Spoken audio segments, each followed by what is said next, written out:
जगनपुरी नाम का एक बहुत ही खूबसूरत गांव था। उस गांव में जनार्दन और रोहित रहा करते थे। जनार्दन एक किसान था और रोहित उसका बेटा था।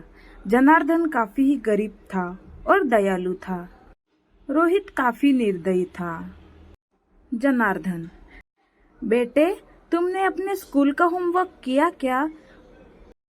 कल तुम्हारे स्कूल की मैडम आई थी। उन्होंने कहा कि आपका बेटा होमवर्क नहीं करता और दिन भर मस्ती करता रहता है और अगर कुछ बोलो तो उल्टा जवाब देता है। बेटे, ऐसा मत किया करो, वो तुम्हारी टीचर है। यह सुनते ही रोहित काफी गुस्से में आ जाता है। वो कहता है, पिताजी, आप मुझे ज्ञान मत दीजिए। और वो मैडम मुझे हमेशा चिल्लाती रहती है। वो मुझे पसंद नहीं करती, इसीलिए वो मेरी शिकायत आपसे कर रही थी। जनार्दन अपने बेटे से काफी प्यार करता है। रोहित घर से बाहर खेलने के लिए चला जाता है। जनार्दन दूसरों के खेतों में काम किया करता था। जनार्दन काफी मेहनती था। वो दिन रात अपने बेटे की पढ़ाई के लिए मेहनत करता था। एक दिन जनार्दन कमरे में बैठ के यही सोच रहा था, रत्ना, तुम तो मुझे छोड़ के चली गई। अब मैं क्या करूंगा यहाँ रह के? बेटा भी नहीं सुनता और मेरी बात तो कभी सुनता ही नहीं। अगर कोई समझाने जाए तो वो उसकी भी बात नहीं सुनता, सीधा उल्टा जवाब दे देता है। मैं क्या करूँ रत्ना, मैं क्या करूँ? मैं बहुत मजबूर हूँ मेरे बेटे के सामने। जनार्दन बात कर ही रहा था, तभी रोहित आ जाता है। रोहित कहता है, पिताजी, मेरे दोस्त शहर जा रहे हैं पढ़ने के लिए और वो हॉस्टल में ही रहेंगे और मैं भी उनके साथ जाना चाहता हूँ। अगर आपको कभी मेरी याद आने लगे तो आप कभी कभार मुझसे मिलने आ जाना, लेकिन आप मुझे रोकिए मत और मैं ना ही रुकूंगा।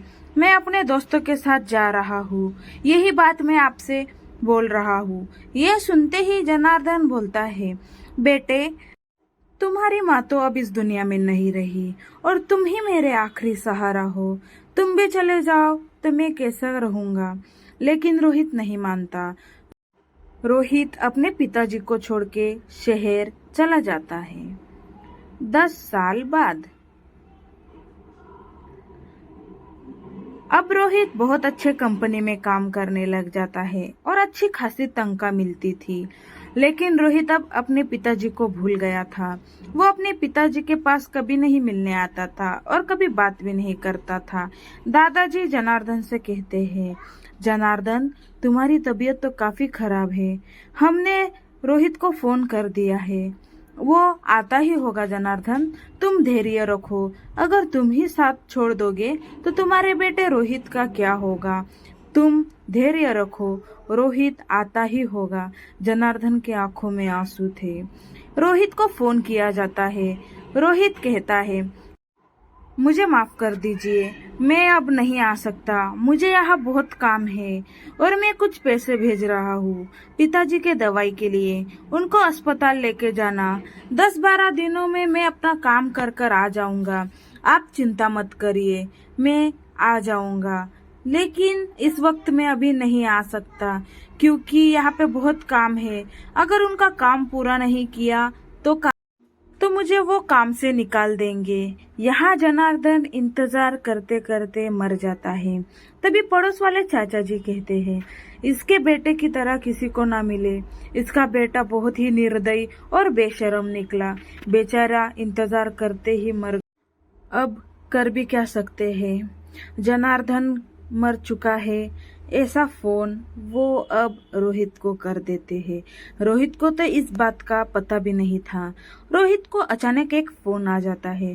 रोहित चुपचाप खड़ा होके वो फोन उठाता है और वो कहता है, क्या मेरे पिताजी अब इस दुनिया में नहीं रहे? मुझे पता नहीं था, मुझे आ जाना चाहिए था, मुझे माफ कर दीजिए। लेकिन पड़ोस वाले चाचा फोन पे बोल रहे थे, तुम्हारे जैसा बेटा किसी को ना मिले। तुम्हारे पिताजी का अंतिम संस्कार हमने कर दिया है। अब तुम यहाँ आने का कष्ट मत करना। ये सुनते ही रोहित फूट फूट के रोने लगता है। और रोए भी क्यों ना, क्योंकि वो अपने पिताजी के अंतिम संस्कार में भी नहीं जा सकता था और वो उनके आखिरी समय में भी नहीं था। अब रोहित काफी पछता रहा था।